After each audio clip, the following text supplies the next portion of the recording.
Yaşım o zaman 14-15 yaşındayım. Askerler geldi. Kapının önünde köpekle gezerler. Babam, dedem evin içinde böyle susuyoruz. Kimse konuşmam. Ben camın yanından Alman çobanı bir gördüm. Babam kızıyor. Ya çıkma diyor sen. Ya dedim ne olur ya. Çıktım, Alman çobanı sevmeye başladım. Ki babam diyor ya gir vurulvarsın. Ama o zaman da kafa kaldıranı direkt hapise. Polis diyor ki ya diyor herkes evinde oturur. Sen diyor köpek peşinde. Ya ben dedim bu köpeği seviyorum. Sevdam o günden bugüne Alman çobandan vazgeçmem yani.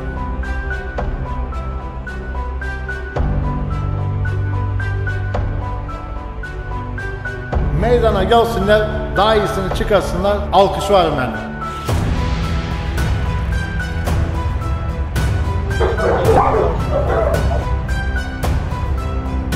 Alman çoban köpeğini Almanya'da yarıştırarak oraya bir Türk olarak dahil olmak ayrıca bir tebrik ediyor. Bundan dolayı sizi tebrik ederim.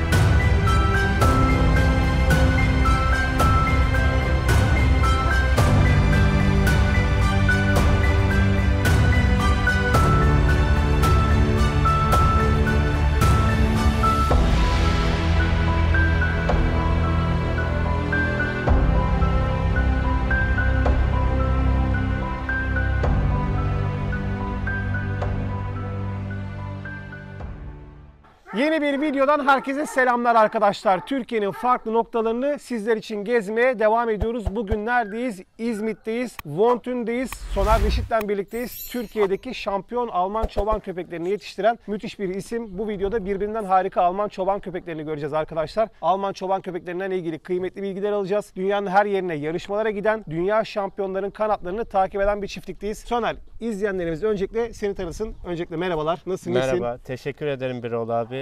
Öncelikle kanalında bize de yer verdiğin için teşekkür ederiz. Kanal senin, istediğin zaman. Eyvallah, hoş geldiniz diyorum.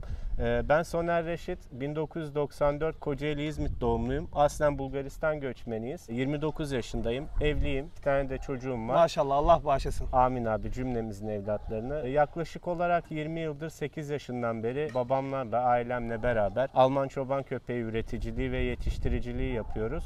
Aynı zamanda da köpek eğitmeniyim. Evet, biz Soner'le sanırım bundan yaklaşık bir 4-5 yıl önce tanıştık. Sinan abi vasıtasından tanışmıştık. Evet. Sinan Çinoğlu'na da bu videodan selam olsun. O da Türkiye'deki Alman çoban köpeği konusunda kıymetli yetiştiricilerden birisi. Soner, toplamda burada kaç tane köpeğiniz var? Çiftliğiniz oldukça güzel, çok hoşuma gitti. Sanırım burası eğitim alanı. Biraz damızlıkların ve çiftlik hakkında da izleyenlerimize bilgi verebilir misiniz? Tabii ki. Abi totalde 100'e yakın köpeğimiz var. Ama bunların arasında tabii ki emekli olmuş köpekler, tabiri caizse işte şu anda üretimde kullanmamış olduğumuz köpekler de var. Eğitimde olan köpeklerimiz var, pansiyonda olanlar var. Bunun haricinde kendimiz şu anda yarışmalarla beraber hani 40-45 tane aktif olarak çalışan, aynen kullanmış olduğumuz damızlıklarımız var. Yani bunun haricinde de işte yarışmaya götürdüğümüz belli bir kadro var. Bu kadroyu da her sene yeniliyoruz. İşte atıyorum o köpekler 2 yaşından itibaren yerini daha genç köpeklere bırakıyor. Bu döngü bu şekilde devam ediyor. Abi bizim çiftliğimiz yaklaşık olarak 25 dönüm arazi üzerine kurulu bir çiftlik. Bu şu an görmüş olduğunuz alan bizim eğitim ve yarışma alanımız. Bu parkurda köpeğe ring performansını öğretmeye başlıyoruz. Aynı zamanda da ilerleyen dönemdeki temel itaat, ileri itaat eğitimlerini de bu parkurda sağlıyoruz. Burası bizim köpeklerin gezme alanları. Aynı yani zamanda hem eğitim hem de yarışma hazırlık alanı mı? Aynen öyle. Tabii ki köpekler sürekli burada çıkmıyorlar. İhtiyaçlarını gidermeleri için aynı zamanda 15 kafeslik arkamızda gezme alanlarımız var. Köpekler oraya çıktığında hem ihtiyaçlarını gidermek için hem de biraz daha enerji boşaltmaları için oraya salıyoruz. Sanki bir de şeyi dikkat ettim ben bu arada. Koridorlar özellikle dar ve uzun tasarlanmış. Bir yürüyüş disiplini, alışkanlığı kazandırmak adına mı böyle bir tasarım var? Şöyle bir ol abi, Almanya'daki çoğu çiftlikle de görüştük. Bu işi uzun sürelerdir yapan, işte 60-70 yıldır bu işin içerisinde olan kişilerle de konuştuk. Onların da söylemiş olduğu şey şu: köpek genelde koşarken şeyi takip eder der.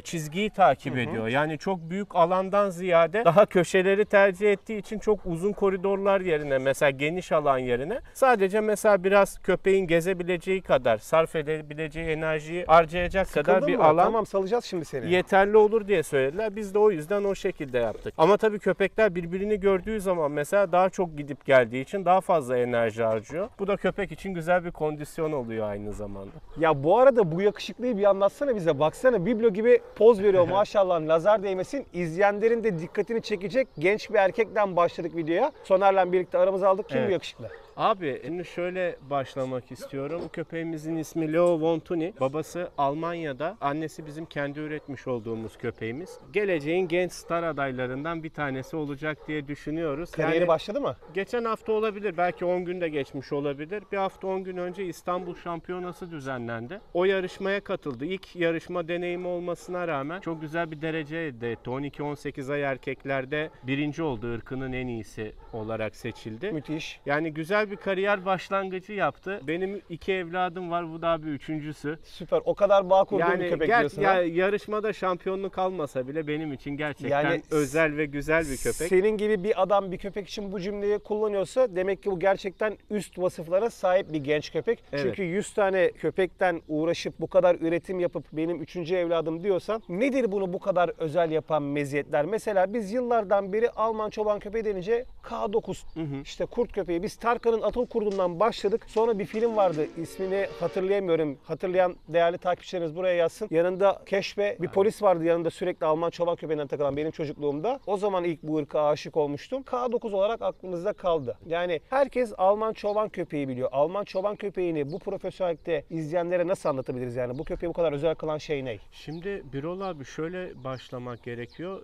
Öncelikle bilinen en büyük yanlış, Alman çoban köpeği denince direkt akla K9'un gelmesi. Burada şöyle bir yanlış algılama var. Alman çoban köpeğinin asıl içgüdüsel olarak da mesela bu köpeğin üretiliş amacı adı üstünde Alman çoban köpeği diye geçiyor ama Alman çoban köpeği karakter anlamında, yapısal olarak da hem koruma içgüdüsü, arama kurtarmada kullanılabiliyor. Koku alma içgüdüsünden kaynaklı mesela çok farklı arama kurtarma bölgelerinde, işte atıyorum polis ekipleri tarafından, güvenlik birimleri tarafından da kullanılabildiği için fonksiyonel bir köpek. Bu yüzden de insanlara en büyük avantaj bu köpeklerle birlikte bu sporları, bu görevleri de yerine getirebildikleri için mesela Alman çoban köpeği dünya üzerinde tercih edilen en büyük ırklar arasından yer alıyor. Bu arada mesela bizim yıllardan beri bahsettiğimiz bir secere, soy kütük takibi, soy kütük belgesi diye tabirler var. Bildiğim kadarıyla Alman çoban köpeği ırkı dünyada genetiği en fazla kayıt altına alınan, bilinen ve bu anlamda profesyonelliğin en üst noktaya çıktığı ırk diye biliyorum. Evet, Doğru mu? Birol abi doğru. Şöyle bir şey var. Alman çoban köpeğinde 30 kuşak mesela hem babadan 15 nesil hem de anneden 15 nesil, toplam 30 nesile kadar secere sisteminde geriye dönük kayıtları bulunuyor. Onların bildiğim kadarıyla yazılı olarak daha da geriye gidiyor. Yani benim bildiğim 1900'lere kadar falan gidilebiliyor diye biliyorum. Tabii ki, yani tabii o köpekler konusunda mesela pedigri sistemi var. Sizde de vardır gerçi, kangallarda falan. Tabii ama kim uyguluyor? Kimse aynen. uygulamıyor. Ben Pitbull'dan dolayı biliyorum. Evet, pedigriye anne babanın adını yazdıkları zaman zaten bizdeki köpeklerde de kayıtlı bir secere belgesi var ama internet üzerinden de anne babanın isimlerini girdikleri zaman toplam 30 kuşağa kadar geriye dönebiliyorlar. Şimdi gelelim bu yakışıklının bizde bırakmış olduğu etkisine. Bu köpeği özel kılan şey nedir? Abim şimdi Von Thuni deyince insanların aklına bizim sektörde genelde kızıl ve maskeli köpekler geliyor. Sen de hatta bizim bir yarışmamıza gelmiştin, Evet. İstanbul'da. Orada da dikkatini çekmişti bu. Şimdi bu köpeğin ifadesi bir kere benim tam aramış olduğum, yani hayal ettiğim ifadede bir. Bakışları çok anlamlı, koyu bir göz yapısına sahip. Aynı zamanda erkeksi bir kafa yapısı var köpeğin. Hani erkek köpekte bakıldığı zaman mesela köpeğin erkeksi bir kafa yapısının olması şart. Hani insan baktığı zaman demesi lazım ki bu köpek erkek. Kangal'da da öyledir mesela. Yani fenotip olarak Dişi tipli değil. dişi tipli değil, yani erkeksi bir görüntüsü var. Maske yapısı çok güzel. Maske yapısıyla birlikte de kızıl renk dağılımı beni çok etkiliyor. Yani sen siyah artı kızılı mı seviyorsun ve koyu maske mi, yani belirgin bir maske mi? Aynen. Silik maskeyi çok sevmiyor musun? Ya şimdi şöyle, silik maskeli bir köpek kesinlikle kötü bir köpektir ya da yanlış bir köpektir değil. Bireysel zevk mi? Bu benim ailecek bizim yönelmiş olduğumuz, hani bize hitap eden köpek türü bu. Ama tabii ki mesela her insanın zevki farklıdır. Bizim zevkimiz, yani bizim beğendiğimiz fenotipteki köpekler genelde bu tipteki köpekler. Biz de o yüzden genelde bu tarzdaki köpekleri üretmeye çalışıyoruz. Bu köpek de onlara en yakın köpeklerden bir tanesi olduğu için kendisini farklı kılıyor. Bu arada Soner'in babası da bu işten ilgili. Baba oğul birlikte çalışıyorlar arkadaşlar. Türkiye'nin her yerindeki yarışmalara gidiyorlar. Avrupa'daki yarışmalara katılıyorlar. Tuncay abiyle de videoya başlamadan önce yapmış olduğumuz sohbette dünya şampiyonalarını mutlaka takip ettiğinizi ve dünyada ilk 10'a giren köpeklerin kanatlarından kendi mevcut kanatlarınıza dahil ederek üretimler yaptığınızı söyledi. Ve 500.000 euro, 600.000 euro gibi rakamlara şampiyonların satıldığı bir endüstriden bahsettiler. Ben böyle bir rakam gerçekten duymadım. Belki de Tibet Mastifine ödenen bir paradan daha fazlası bir Alman çoban köpeğine ödenmiş olabilir. Evet. Bu dünya şampiyonalarından da biraz bahsedebilir misin? Mesela sizde de hiç dünya şampiyonasında iyi derece almış köpeklerden burada mevcut mu? Tabii ki şöyle bir olay abi. Daha evvelki yıllarda mesela bizim dünya üçüncüsü Almanya'da Dünya Gençler Şampiyonası'nda üçüncülük elde eden köpeğimiz de oldu. Almanya'dan aldığımız. Siz de dünya üçüncüsü oldunuz yani. Evet. Çok iyi, müthiş bir başarı Türkiye olarak. Teşekkürler Birol abi. Aynı zamanda bu köpeğimizi damızlık olarak da kullandık. 2 sene önce bu köpeğimizi kaybettik. Tuni'ydi hatta ismi. Çiftliğimizin ismini verdik ona. Hak etmiş. Evet, onun sayesinde de işte bu köpekleri, şu anda önümüzde duran köpekleri elde etme şansımız oldu. Bizim de bu tarz başarılarımız var. 2016 yılında dünya 55.si olduk mesela. Kayvonder Kocaeli diye bir köpeğimiz vardı. Bu dünya 55.si olduğun kategoride kaç köpek yarışı? Şimdi biz daha önce video çektiklerimiz yanlış anlamasın. Gidiyoruz, herkes Türkiye şampiyonu. Ulan herkes birinci, ikinci kim diyorum. Mesela sen dünya 55.si olmayı bile çok güzel bir gururla söyledin. Kaç köpek arasında 55. Şimdi oldun? Birol abi, oradaki sistem şu şekilde: totalde 2500-3000 katılımcının arasında 2500 köpek. Evet. Çok Şimdi ciddi bir katılım. böyle bir katılımın sağlandığı ülkede şimdi herkes elindekinin en iyisiyle oraya geliyor. Çünkü bu dünyaya açılan bir kapı gibi düşün. Evet. O yüzden öyle olduğu takdirde herkes elindekinin en iyisi, üretebildiğinin en iyisini getirip orada yarıştırıyor. Böyle bir yarışmada da tabii ki 55. olmak bile bizim için çok büyük Müthiş bir bir başarı. Bu sektörde mesela Alman çoban köpeği camiasında düzenlenen en büyük yarışma. Yani dünya üzerindeki birçok ülkeden katılımcının katıldığı çok farklı bir ortam. O yüzden mesela biz o grupta 600 köpek arasında yarıştık. 600 köpekten 55. olduk ama Müthiş. ilk 60'a, ilk 50'ye girebilmek bile, yani insanları birinci olmuş. Nasıl bir heyecan o ringde yaşadığın heyecan? Ya Birol Adrenalin abi, böyle zaten tavan yapıyor ben mu? çok fazla hatırlamıyorum ne olup bittiğini. Genelde dışarıdan babam köpeği sesleniyor. O motive ediyor mesela. Ben ringde koşturduğum için heyecan had safhada, çok da hatırlamıyorum ne olduğunu. En son işte 55. olduğumuzu hatırlıyorum.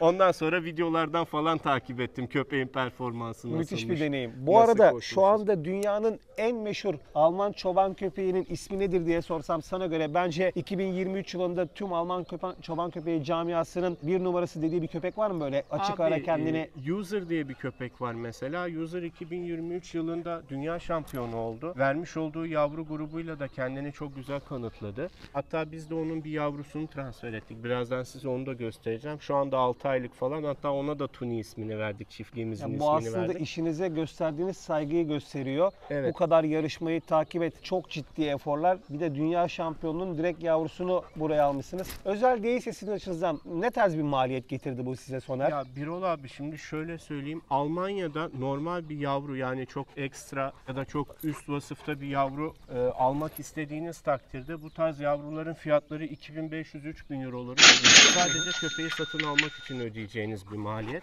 Aynı zamanda hariç. aynen öyle. Bunun ayrıyetten de taşıma ücretleri oluyor. Eğer bir araçla gidiyorsanız zaten Almanya'ya 3 gün buradan yol sürüyor nereden baksanız. 3 günde dönüş deseniz 6 gün, 1 hafta, 10 gün kadar bir süreç. Bu süreç zarfında da köpek çok fazla yıpranacağı için genelde daha çok uçak tercih ediliyor. Uçakların da taşıma ücretleri yani 1000-1500 euroyu buluyor rahat. Adam genç erkek. Salın lan beni, duracağım diyor. Salalım mı sen? Hadi git. Git biz de biraz çiftliği dolaşalım. Hadi yürü. Şimdi bunun esprisi nedir Soner? Yani bu köpeği dikkatini cezbetmek, vücudunun antrenmanını yaptırmak için kullandığınız bir top mu? Abi şimdi Sen istersen biraz da anlat. Şimdi şöyle bir şey var. Yarışma esnasında mesela bir kişi köpeği yarışmada sergilerken diğer kişi de köpeğin dikkatini çekmesi lazım. Evet.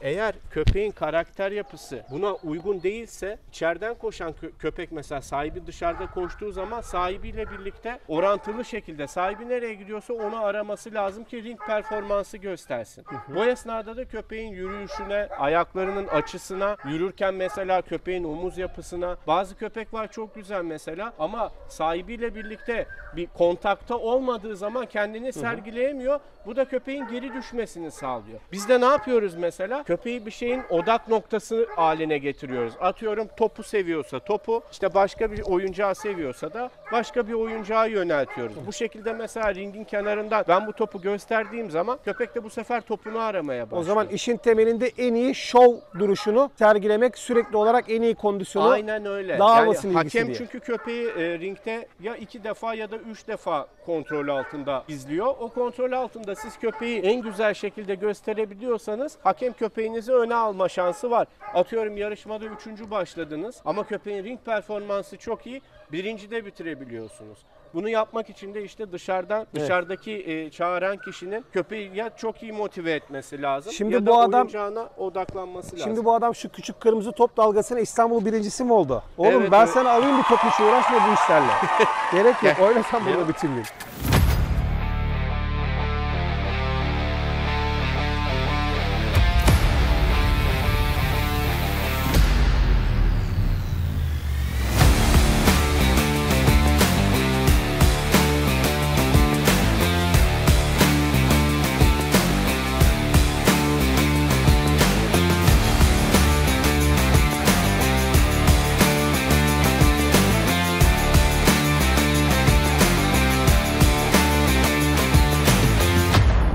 Soner, izleyenlerimize Leo dışında da gösterebileceğimiz güzel bir erkeğimiz var mı? Tabii ki abi. 100 tane köpek var, mutlaka Aynen vardır öyle. zaten. İstiyorsanız şöyle yapalım. Ben Leo'yu bırakayım. Sadece Leo'dan gitmeyelim. Tamam. Diğer köpeklerimizi çıkartalım. Olur, çok memnun olurum. Ben köpekleri çıkartırken de babam da köpekler hakkında Süper bilgi olur. verir size. Tuncay abide de çünkü müthiş hikayeler var. Bu anlamda çok deneyimli bir isim. Hem izleyenler onu da tanımış olur bu Tamam vasıtayla. tamam öyle Leo, yapalım. görüşürüz. Sağ ol. Hadi bakalım. Nerede top? Hani nerede top? Nerede top? Tuncay abicim selamünaleyküm. Alex selam bir hoş geldin. Hoş bulduk. Nasılsın, iyisin abi? İyiyim, siz nasılsınız? Çok şükür ben de iyiyim.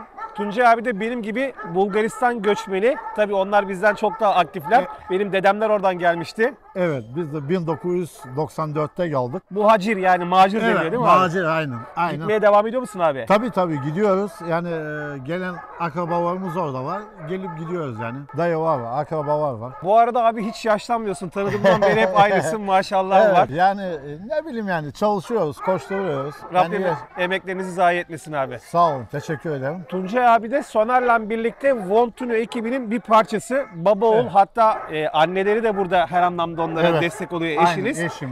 Yarışmaya gittiklerinde sürekli bir aksiyon var arkadaşlar. Soner genelde ringin içinde, Tuncay abi ringin dışında. Evet, yani motive Yani ediyoruz sen, tabii. Soner artı yarışan köpek, üçünüz bir takım oluyorsunuz Aynen, herhalde. aynen öyle. Yani şimdi şöyle bir şey diyeyim. Yani bu takım bir çalışmadır. Tek başına bir hayvanı gösteremezsin. O yüzden hani bizde en önemli şey köpeği hazırlamak, bir de ringde en önemlisi göstermektir. Evet. Göstermek için dışarıdan çaba göstereceğim, motivasyon yapacak, heyecan olacak. Evet. Ki yani köpeği gösterebilmek için. Şimdi de size şey göstermek isterim.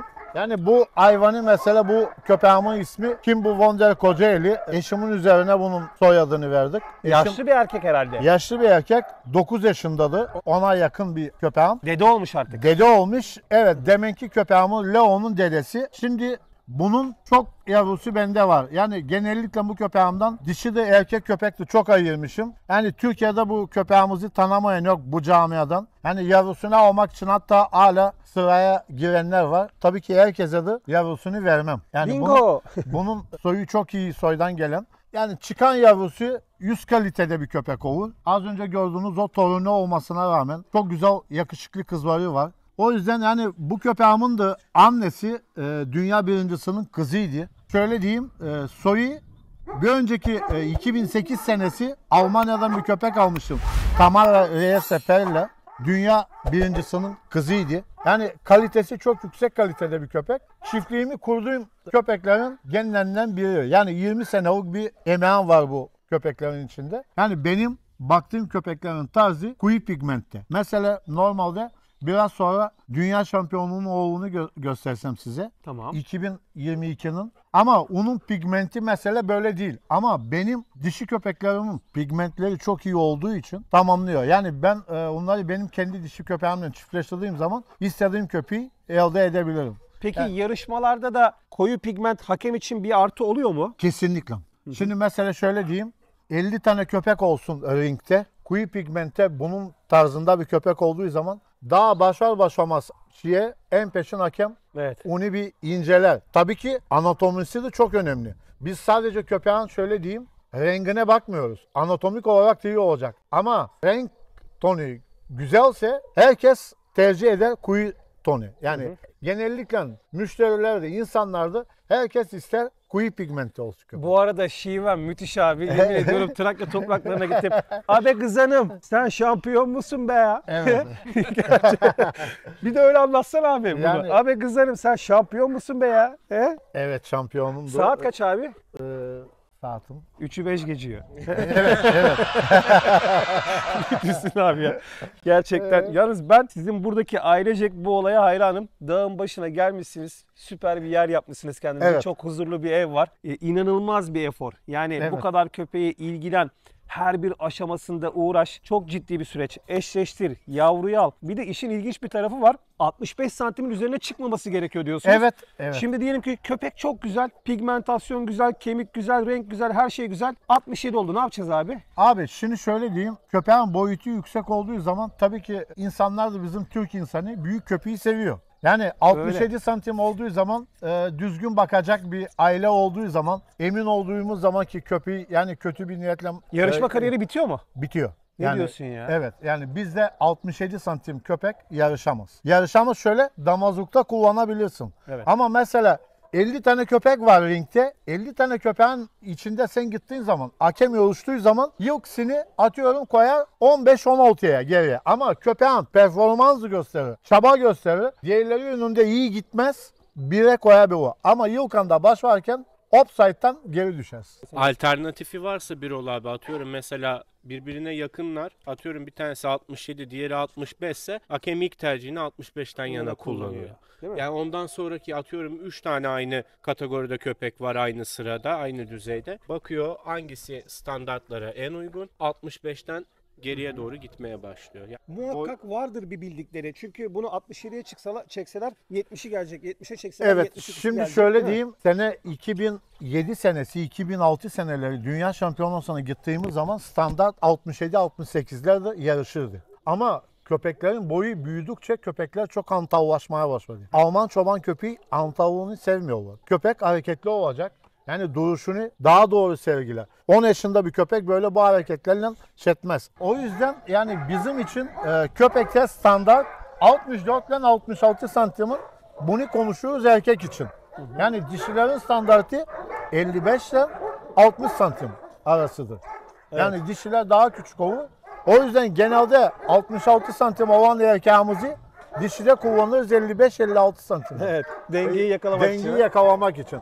Tabii ki onların yani birbirine uyarsa yani kan olarak bir de bizde şöyle diyeyim yakın çiftleşme bizde yasaktır. Yani 4 nesilden sonra çiftleşme yapabiliriz.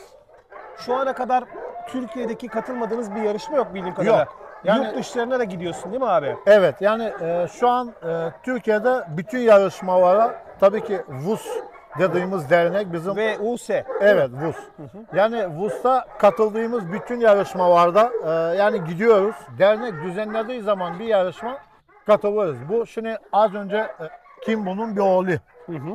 Yani bunu Soner neden getirdi? Görüyorsunuz ki köpek genini aktarıyor. Yani babasına çok benzeyen bir Bu köpek. kaç yaşında? Bu köpeğin 3 yaşındadır. Bunun boyu tam 64 santim bir boyuta sahipti. Babasından 1 santim, 1,5 santim daha küçüktür.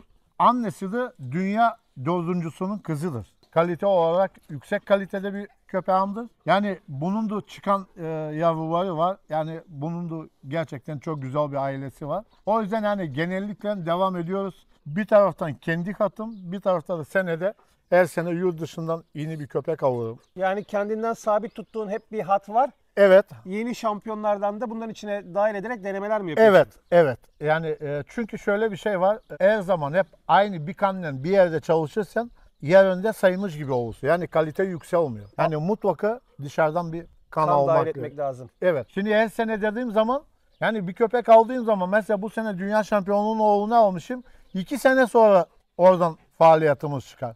Her sene bir tane ya 2 tane köpek dışarıdan dahil ederim. Müthiş. Çiftlikte çok köpeğimiz var. Kesinlikle köpek dışarıdan almayız diye bir şey yok. Alırız yani dışarıdan. Sürekli kendinizi geliştiriyorsunuz, Evet, yeniyorsunuz. evet. Müthiş. Yani Almanya'da dünya şampiyonasına gittiğimiz zaman beğendiğimiz bir köpek şeyi varsa o köpeklerden bir tane mutlaka alırız. Tuncay abi bir de izleyenlere kısaca Almanya'da bir yarışmada yaşadığın ilginç bir hikayeden bahsetmiştin bize.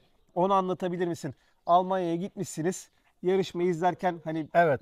birisi bir dişi köpek indirmiş. O hikayeyi bir anlatma şansın var mı? Şimdi şöyle diyeyim, Almanya'da gittiğimiz zaman yani yaklaşık 2008-2009 seneleri 4 ile 5 bin köpek katılırdı yarışmalara. Yani Bu arada böyle parantez içinde müdahale edeceğim, lafını bölmüş gibi oldum. Alman çoban köpeğini Almanya'da yarıştırarak oraya bir Türk olarak dahil olmak ayrıca bir tebrik Evet. ediyor. Bundan dolayı sizi tebrik ederim abi. sağ ol, teşekkür ederim abi. Şimdi devam edelim lütfen. Sağ olun. Şimdi Eylül ayında her sene dünya şampiyonası düzenlenir Almanya'da. Biz her sene o dünya şampiyonasına gideriz.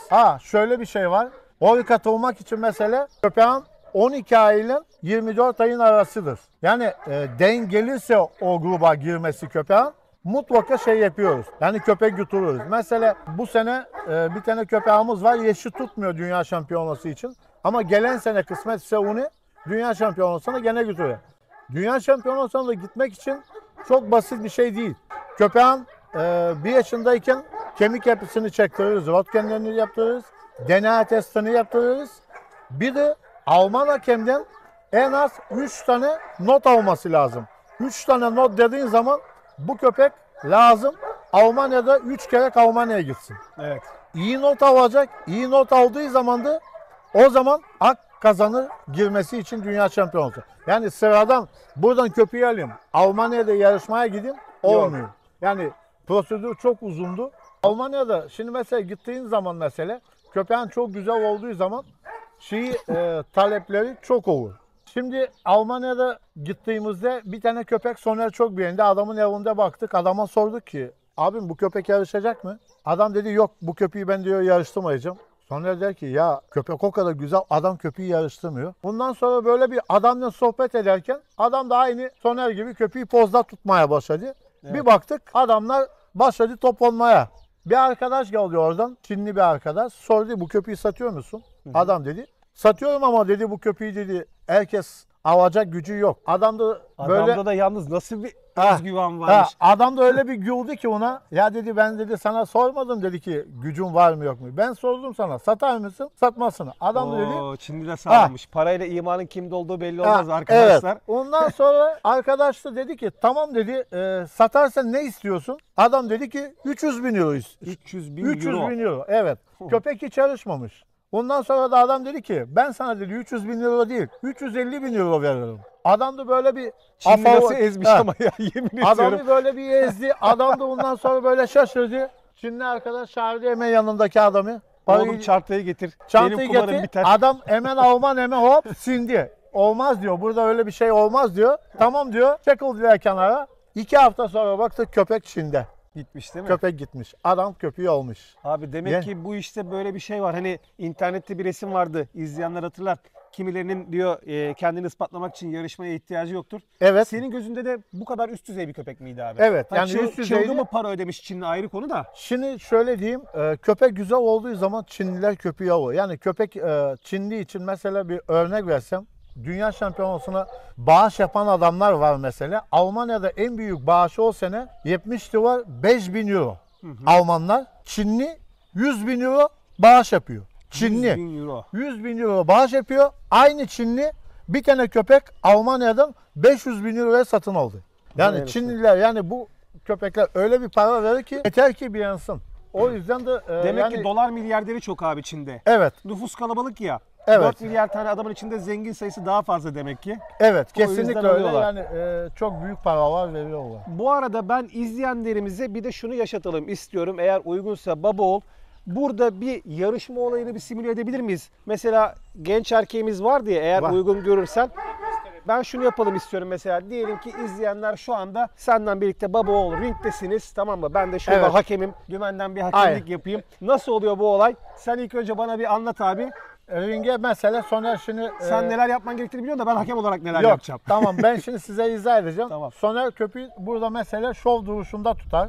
Sen burada mesela diyorsun ki Soner'e ileri geri git. İleri geri dediği zaman gitmesi için köpeğin yün adımlarla arka adımlarını görmen lazım. Mesela hakem görmesi lazım. Ama şey çok iyi. Şimdi yün adım, onu benim bir Türkçe'ye çevirmem lazım. Ön adım değil mi? Ön adım, Tamam. evet. Ön adımlarını görmek lazım. Şimdi az önce bu köpekte koşarken özellikle dikkat edin ön adımlarını nasıl atar. İngiliz atı gibi. Yani köpek adımlarını yüksekten atması lazım. Yani mesafe alıcı. Sadece köpek böyle kısa bir adımla değil. Bizim köpeklerde %90'ında adım şeyi çok iyi. Çünkü biz buna çok dikkat ediyoruz. Başlayalım mı o zaman? Yani başlayalım bir görelim. Hadi bakalım. İleri geri gittikten sonra şu çizgiyi gördüğünüz zaman Evet. mesela şu çizgiden böyle bu çizginin yeniyle böyle ben karşıdan köpeği çağıracağım. Köpek de başlayacak koşmaya. Koşarken de köpek yani çizginin yanında koşarken kafa yüksekte olacak. Adımlarını da rahat atması lazım. O arada da hakem notunu karar verir. Ben çoban köpeğin hakemlik yaptım ama Alman çobanı ilk kez yapacağım. Bakalım Tamam. nasıl olacak. Tamam. Eksikleri görebilecek miyim? Görelim. Tabii ki. Tamam, Aynen. başlıyor muyuz?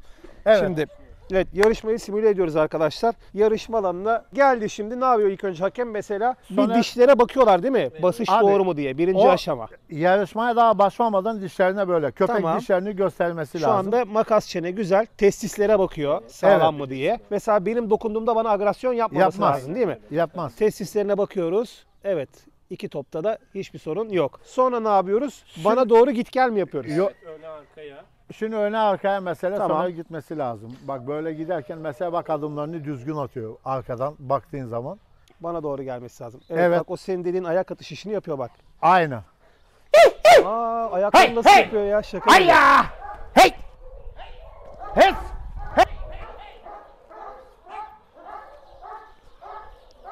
Çok iyi.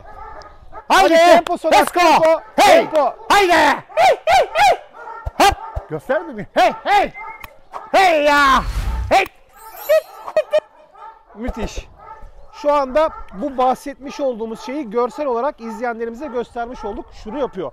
Yani tınk tınk tınk tınk. Bu istenilen doğru bir yürüyüş değil mi? Evet. Bu arada mutlaka dereceleri vardır diye tahmin ediyorum onun. 6 yarış, 6 birincilik. Maşallah. 6 farklı hakem. Seni kariyerimle döverim dedi. Evet. Yani bu köpeğimin de hani yarışmalarda hiç bugüne kadar bir kaybettiği şeyi yok yani. 6 yarışma, 6 tane birincilik. Yurt dışında çiftleştirilen köpekler %99'u bende kalıyor. Peki şu an çiftliğin içerisindeki mevcut köpeklerinizde bu uluslararası yarışmalarda en iyi dereceyi alan köpek hangisi? Burada mı? Şu an öyle bir köpeğimiz var mı? O zaman Allah rahmet aynen, eylesin. Aynen. Şu anda bu genç erkeği hazırlıyoruz o zaman değil mi? O iddialı mı sence? Ne diyorsun? Abi tabii ki onunla iddialıyız. Hani bir hedefimiz de var. Bu seneyle ilgili şöyle bir sıkıntı yaşayabiliriz. Hani o köpeğin en az 4 ya da 5 farklı hakemden Almanya'da not alması lazım. Oo. Şimdi bu dönemde de bizde havalar ısınmaya Ya başladığı bunlar çok zaman ciddi maliyetler. evet inanılmaz yani git maliyetler. gel git gel git gel. Sana her seferinde hiçbir şey yapmasan en kötü 30-40 bin liran gider. Aynen öyle. Yani Rahat. 120 bin lira köpeği yarışmaya sokmak için harcıyorsun abi. Gittin Kesinlikle. dereceye giremedin. 120 bin lira bugün iyi para herkes için. Tabii ki. Şimdi Ciddi şöyle bir şey rakam. var. Geçen sene bir köpeğimizi hazırladık. Her şey tamam. 5 yarışma, 5 tane derecede de her şey iyiydi. Köpek Temmuz'da bir girdi tüye. Şimdi Almanya'ya götürmek için Almanya'da derece 22-23 derece, bizde 30-32 derece. Evet. Köpeğin tüyü bir döküldü. Ben köpeği burada kendim beğenmedim. Götüremedik. Harcadığımız maliyet bir dünya. Yani mesela bak Romanya'ya götürdük birinci oldu. Sırbistan'a götürdüm birinci oldu. Türkiye'de 2-3 tane Alman hakemden not aldı birinci oldu. Sonunda köpek Temmuz'da bir tüye girdi. Maalesef yarışmaya katılamadık. O yüzden yani sadece köpeği göstermekle değil. Köpeğin tüy yapısı da düzgün olması gerekiyor. Evet, çok fazla parametre var. İzleyenlere birazcık elimizde yavru varsa yavru da gösterebilir miyiz? Yani mesela bu kadar iyi kariyere sahip. Ben şunu çok iyi anladım. Türkiye'de şu anda gerçekten profesyonel bir çiftlikteyiz. Köpeklerin soy kütük belgeleri olsun, katılmış oldukları yarışmalar olsun, dünya şampiyonlarının genetiklerinin burada olmasından olsun. Dünya genelinde o zaman Alman çoban köpeği konusunda Von Thun'u bir markadır diyebiliriz yani rahatlıkla bu emeğin karşılığında. Gerçekten emeğinize, yüreğinize sağlık. Ben istiyorum ki bu güzel köpeklerin bir de yavrularını görelim. Görüşürüz şampiyon. Adamın hiç yarışma kazanmışlığı var mı dedim. 6 kez girdi, 6 kez birinci oldu diyor Soner ya, yemin ediyorum ya. Hay maşallah.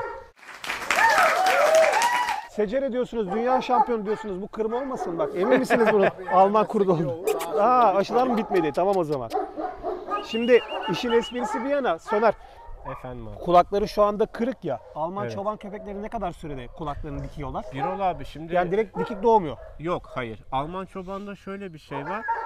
2 aydan evvel mesela bazıları... Üşüdün mü? Alman çoban köpekleri bu arada ne kadar sürede kulaklarını dikiyorlar? Abi genelde 5-6 aylık olana kadar dikmiş olabilir.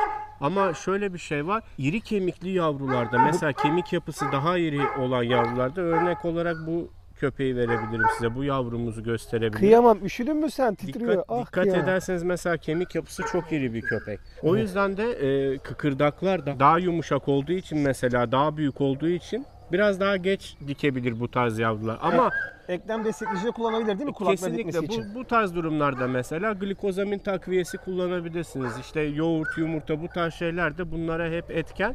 Ama şöyle bir şey var. Hiçbir şey kullanmasanız dahi zamana bıraktığınız zaman 5-6 aylık olana kadar dikebiliyorlar kulaklarını.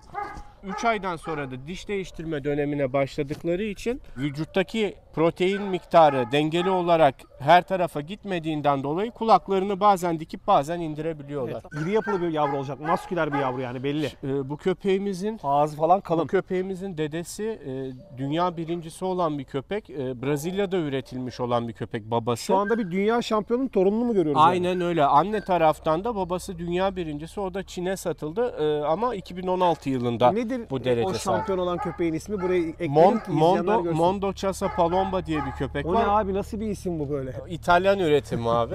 Gerçekten garip bir ismi var ama İtalyanca'da dünya anlamına geliyormuş. Anladım. 2021 yılında dünya şampiyonu oldu dedesi. Biz o kanatlını yakalayabilmek için oğluyla eşleşme yaptık. Babasına sıra kalmadı.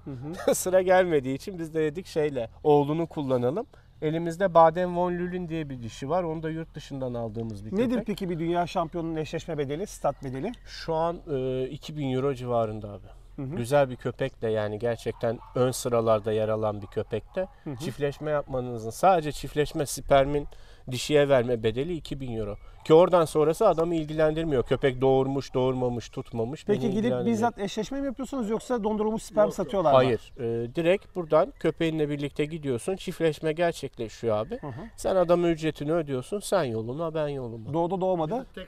O adamı ilgilendirmiyor abi. Bir de tek sefer çiftleştirebiliyorsun. Hani ben sonraki günü bir daha çiftleştirelim, İşte bir gün daha kalayım falan. Sonraki günü başkası geleceği için sen offside. Çok sıkıntılıymış bu Alman çoban köpeği işi ya. Gerçekten öyle abi. Bir de bunun için araya birilerini sokuyorsun. Yani hal hatır şeklinde de yapıyor, işliyor bu iş. Yoksa adam kabul etmiyor çiftleşmeyi. Yavrunun aşı süreci de bitmemiş. Onu daha fazla strese sokmuyorum. Tamam. Havada olduğu için de strese giriyor. Yerini alalım.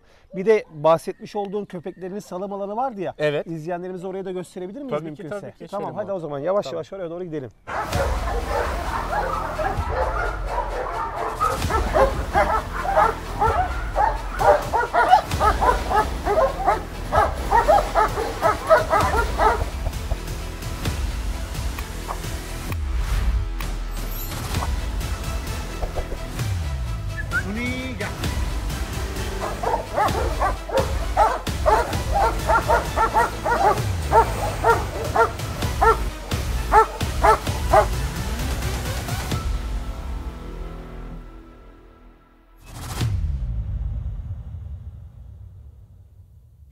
Hoppa. Gel kanka, kendi çiftliğin gibi anlat. Teşekkürler, sağ ol abi. Abim burada bizim gezme alanı diye hitap ettiğimiz bir bölüm var. Köpeklerimiz, buradaki asıl amaç bizim bunları hepsinin koridor şeklinde yapmamız. Ringteki o yürüyüş disiplinini baştan itibaren, yani yavruluk döneminden itibaren alması için bu şekilde bir alan tasarladık. Evet, aşağı yukarı 1,5 metreye 20 metre var mı? 15 metre rahat var. 15 metre var abi. Yani 1,5 metre 15 metre. Şimdi buradaki köpeğin asıl amacı mesela ileriye geriye gittiği zaman mesela sürekli galop diye hitap ettiğimiz 4 nal şeklinde değil de tırıs koşuyu alabilmesi. Dikkat ediyorsanız köpek Evet. biraz enerjisini attıktan sonra yavaş yavaş tırıs yürüyüşüne başlıyor. O yüzden de böyle bir sistem tasarladık. Koridor sistemi. Yaklaşık 14-15 tane var burada koridor. Ondan sonra da mesela köpek burada bir 15-20 dakika vakit geçirdikten sonra, enerjisini attıktan sonra çim Öndeki alanı bahçeye alıyorsunuz. geçiyor. Diğer bahçede, diğer eğitim alanında çalışmalara devam ediyoruz. Burası tuvalet alanı olarak da kullanıyoruz. Yani o zaman bu tesis bütünüyle yarışmaya doğru köpek hazırlamak adına hazırlanmış. Kesinlikle zaten bizim asıl Peki yurt amacımız. dışında da sistem böyle mi? Yani nereden örnek aldınız bu Birol sistemi? abi şöyle söyleyeyim, Almanların %80, %90'ı koridor sistemini kullanıyor. Yani bundaki dediğim gibi asıl amaç da hem köpek mental olarak biraz daha kafası rahatlasın, daha rahat olsun. Aslında en doğru olanı köpeği tek salmak abi. Karşısında başka köpek gördüğü zaman köpek ona odaklandığı için kendi şeyinden uzaklaşmaya başlıyor. Evet. Malum şimdi bizde köpek sayısı fazla Fazla. olduğu için hepsini tek tek salamıyoruz. Burada böyle bir sistem var. Yani sabah bu arkadaşlar günlük bir şey gibi, yarışmaya hazırlanan bir sporcu gibi bir ritüeli Çıkıp var. burada idmanlarını yapıyorlar. Kondisyon Tuvaletini yapıyor. idmanını burada yapıyor. Ondan sonra diğer işlemlere diğer bahçemizde, Eğitim eğitim alanında devam ediyoruz. Başarıyla tamamlayan yemeğini yiyip yatışa mı geçiyor? Aynen öyle. Aynı hipodrom sistemi gibi. Vallahi süper abi, muazzam. Soner, açıkçası biz mesela kendi kanalımızda aktif olarak çoban köpekleriyle ilgili videolar Evet abi. çekiyoruz. Ben elimden geldiğince diğer köpek ırklarına ve diğer cinslere de, yani bu bazen kedi olabilir, at olabilir, yer vermeye çalışıyorum. Evet. Ama ilginç bir şekilde çoban köpeğine gösterilen ilgi diğer ırklara gösterilmiyor. Ama Maalesef. ben mesela burada müthiş bir olay gördüm. Çok ciddi bir başarı hikayesi. Bizim çocukluğumuzda hayvan sevgisi zaten genetikten gelen bir şey. Çocukluktan itibaren vardı. Ama mesela Beyaz Diş filmi hatırlayanlar için. Beethoven. Evet. Ondan sonra işte Charlie ve Cash, Lassie. Bu tarz filmlerden büyüdüğümüz için o dönemde 101 Dalmaçyalı. Evet. Bu filmler sayesinde yabancı ırklara karşı ilgimiz artmıştır. Zaten Alman çoban köpeği dediğin gibi dünyanın her yerinde kendini, rüştünü ispatlamış olan bir ırk. Polislerin aktif olarak zaten yanlarındaki arkadaşı. Bugün mesela KEM var, Köpek Eğitim Merkezi. Evet. İşte burada bomba arama köpeği olarak kullanıyorlar. Futbol sahalarında, havalimanlarında koruma köpeği olarak kullanıyorlar. Şu anda Malinois'lerle Alman çoban köpekleri bildiğim kadarıyla en fazla aktif kullanılan iş köpekleri arasında. Aynen öyle. Bu Evet, anlamda. doğru. Ve burada iki ayrı konu var arkadaşlar. Working line ve show line olarak bu köpekler ayrılıyor. Yani iş köpekleri ve gösteri show köpekleri. köpeği, evet. Burada şu anda beslemiş olduğumuz köpekler ağırlı olarak yarışma köpekleri. değil mi? Show line, köpekleri. evet. Yani ırkını en iyi temsil eden, en güzel renge sahip olan, en iyi yürüyen köpekler üzerine yapıyorsunuz. Aynen öyle. Peki- Ama şunu eklemek Tabii. istiyorum abi. Kusura bakma sözünü Estağfurullah. kestim. 2 yaşından itibaren bizim köpeklerimizde de karakter sınavları başlıyor. Hani sadece şov anlamında diye hitap etmektense karakter olarak da mesela şeyimiz sınavlar? yüksek. İPO, BH, karakter testi, Vezin test diye bir test çıkardılar şimdi bu yeni. Bu da sosyal köpek. Yani köpeği sosyal yaşantıya hazırlama açısından köpeğin belli bir yüksekliğe çıkması lazım. Yükseklikte korkmaması lazım. Farklı bir kişi köpeğe yaklaşıyor. Köpeğin agresyon sağlamaması lazım. Topla bezle mesela neyi seviyorsa onunla kalabalığın içerisinde oynaması lazım. Yani rahat olması lazım. Mental açıdan köpeğin fiziksel olarak hem fiziksel hem zihinsel rahat bir şekilde kendini sergilemesi lazım. Yani şovdan ziyade bizim köpeklerimizde de karaktere önem veriliyor. Burada ne için? İşte ileride üretim izni. Yani İPO, BH sınavları da geriden gelen diğer nesillerin, diğer bireylerin de alışkan ve karakterli bir yapıya sahip olması için bizden de bu testleri isteniyor. Eğer bu testler sağlanmadığı zaman köpeğe üretim izni verilmiyor. Evet. Ama tabii ki workline'lar kadar kurallar çok Şartlar ağır katı değil. ve şartlar ağır değil. Aynen Evet. öyle. Yani müthiş keyifli bir videoydu benim adıma. Ben bu videonun sonunda 2 tane denklem çıkarttım kendime. Bir köpek ırkında istenilirse ne kadar iyi bir geçmiş ve ne kadar detaylı bir seleksiyon aşaması olduğunu görebildiğimiz bir ırk Alman çoban köpeği. 100 yıla yakın süreden bu yana soy kütükleri takip ediliyor. Evet. Belirli kurallar çerçevesinde belirli bir elemasyon sisteminden üretiliyorlar ve dünya çapında markalaşmış bir ırk ortaya çıkıyor. Aynen öyle. Bizim çoban köpeklerimizde işte kangalımızdır, akbaşımızdır, Karadeniz Dağı çoban köpeğimizdir. Bunlar sürü koruma konusunda, sürü gütme demiyorum bakın, sürü koruma konusunda anda dünyanın tartışmasız en iyi ırkları. Ama maalesef bu disiplinde ve bu bilinçte üretilmiyorlar. Gereken değer verilmesi lazım. Belli bir kurallar niteliğinde devam edilmesi lazım ve insanların kolaya kaçmaması lazım. Kesinlikle. O zaman benim 2 tane temennim var.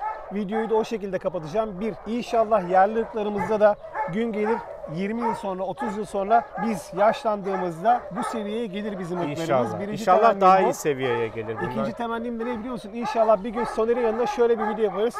Evet, Alman çoban köpeklerinde dünya şampiyonu ve sahibinden yan yana izleriz. İnşallah. Abi neredesin be abi be ya? Gel videoyu kapatıyoruz be ya. Geldim. Abi espri yapıyorum bu arada, alınmıyorsun değil mi? Ya sıkıntı Müthiş yok ya. bir şiven var. Yani O doğallığı aktarıyorsun. aynen öyle, Bu sıkıntı arada yok. inşallah bir gün Bulgaristan'da da gidip çekim yapma şansım olur.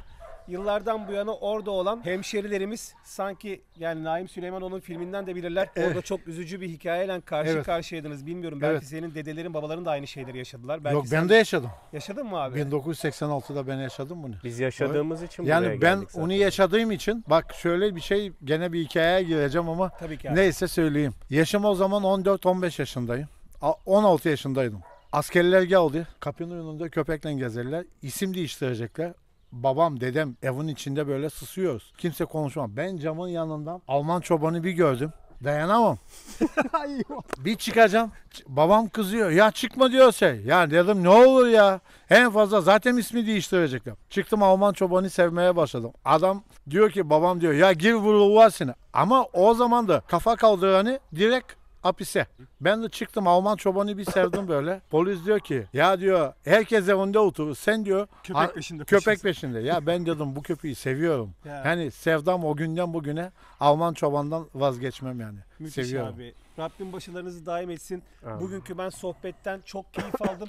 İnşallah dediğim gibi bir gün dünya şampiyonluğu çıkartırız burada. Bu İnşallah. anlamda elinizden geleni yaptığınızı biliyorum. Çıkmasa da zaten çok ciddi bir seviyeye ulaşmışsınız ama Türkiye'ye bir gün bir şampiyonluk gelirse acayip mutlu oluruz. İnşallah. Yani İnşallah. bizim hedefimiz öyle yani. Vazgeçmek yok. Yola devam. Aynen. Bir de senin bir sözün vardı. Herkes konuşur, herkes eleştirir ama eleştirenlere bir cevabım var. Daha iyisini sen çıkar, takdir ederim. Evet, aynen mu öyle. Benim sözüm şöyle. Meydana gelsinler, daha iyisini çıkarsınlar. Tabii ki Alkışlarız. alkış varım yani. Herkese. Çünkü emek kolay değil. Yani bir hayvanı çıkartmak, bu güzelliğe sahip olması için bu hayvanı çok emek harcıyoruz. O yüzden de her zaman diyorum, meydana çıkaracak, yarışmaya gelecek, eyvallah diyeyim. Yani Aynen alnından öperim yani. Aynen. Seviyorum öyle adam. Üretime devam. Aynen öyle. Halep oradaysa arşım burada. Aynen öyle. Değerli dostlar, Wontun dedik. Ben sizin sosyal medya hesaplarınızı da buraya eklemek istiyorum. Tabii. Gerçekten üst düzey Alman çoban köpeklerinin olduğu bir çiftlik. Dünya şampiyonlarının genetikleri burada var. Bir de Evet. bizim insanımızda şöyle bir şey var. İşte bazılarında süper ego olabiliyor. Diyor ki ben dünya şampiyonunun yavrusunu alacağım.